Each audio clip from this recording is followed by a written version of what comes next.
You, John Fitzgerald Kennedy, do solemnly swear. I, John Fitzgerald Kennedy, do solemnly swear. That you will faithfully execute the office of President of the United States. That I will faithfully execute the office of President of the United States. And will, to the best of your ability. And will, to the best of my ability. Preserve, protect, and defend the Constitution of the United States. Preserve, protect, and defend the Constitution of the United States. So help you God. So help me God.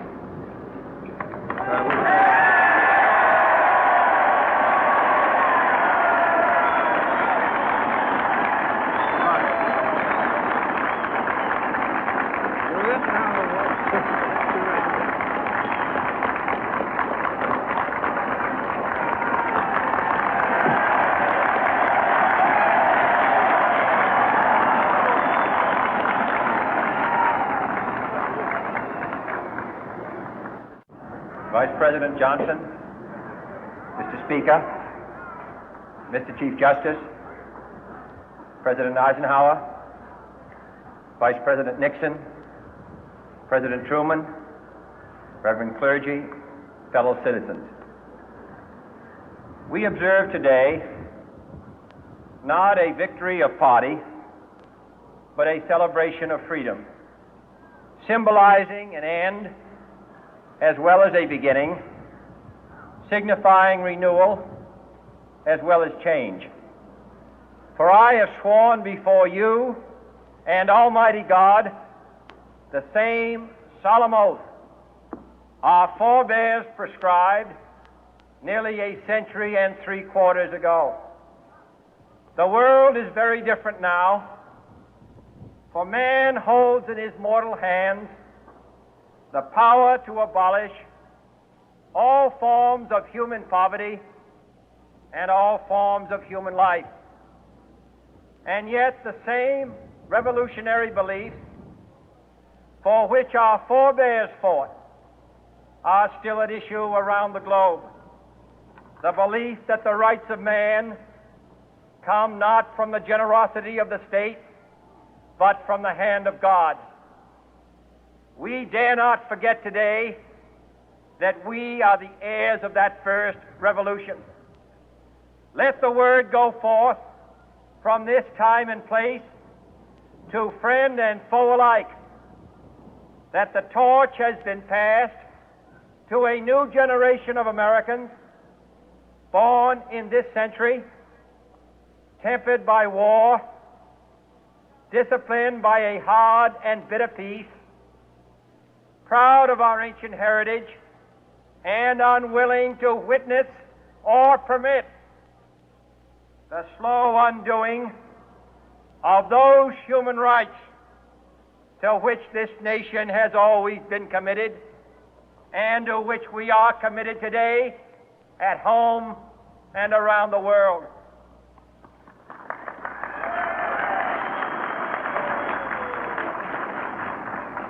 Let every nation know, whether it wishes us well or ill, that we shall pay any price, bear any burden, meet any hardship, support any friend, oppose any foe to assure the survival and the success of liberty.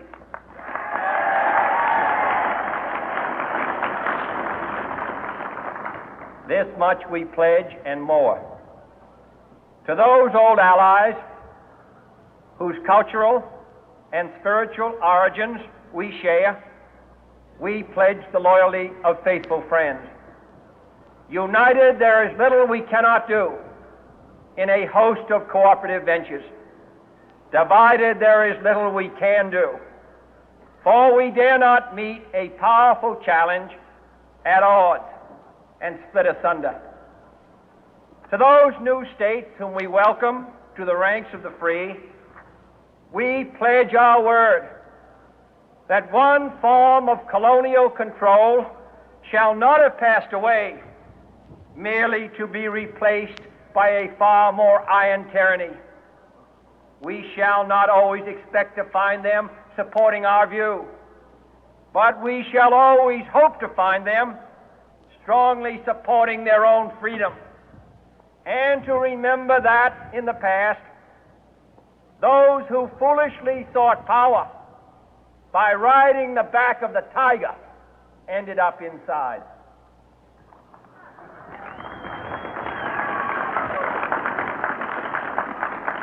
To those people in the huts and villages of half the globe struggling to break the bonds of mass misery, we pledge our best efforts to help them help themselves for whatever period is required, not because the communists may be doing it, not because we seek their votes, but because it is right.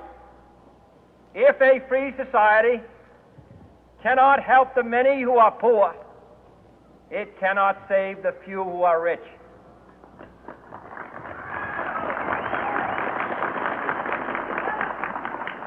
To our sister republics south of our border, we offer a special pledge to convert our good words into good deeds, in a new alliance for progress, to assist free men and free governments in casting off the chains of poverty. But this peaceful revolution of hope cannot become the prey of hostile powers. Let all our neighbors know that we shall join with them to oppose aggression or subversion anywhere in the Americas. And let every other power know that this hemisphere intends to remain the master of its own house.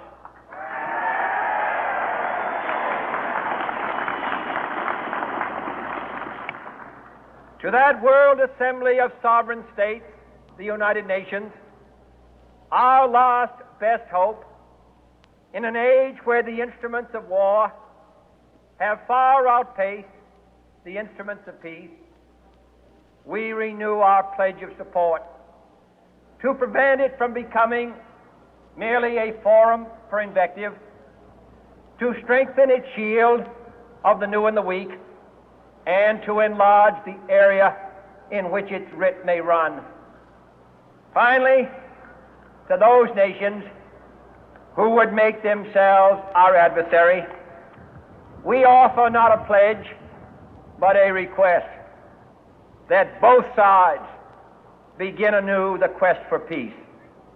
Before the dark powers of destruction, unleashed by science, engulf all humanity in planned or accidental self-destruction, we dare not tempt them with weakness, for only when our arms are sufficient beyond doubt can we be certain beyond doubt that they will never be employed. But neither can two great and powerful groups of nations take comfort from our present course, both sides overburdened by the cost of modern weapons, both rightly alarmed by the steady spread of the deadly atom, yet both racing to alter that uncertain balance of terror that stays the hand of mankind's final war. So let us begin anew, remembering on both sides that civility is not a sign of weakness, and sincerity is always subject to proof. Let us never negotiate out of fear, but let us never fear to negotiate.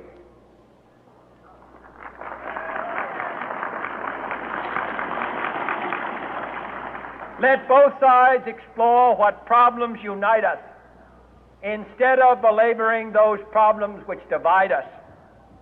Let both sides, for the first time, formulate serious and precise proposals for the inspection and control of arms, and bring the absolute power to destroy other nations under the absolute control of all nations.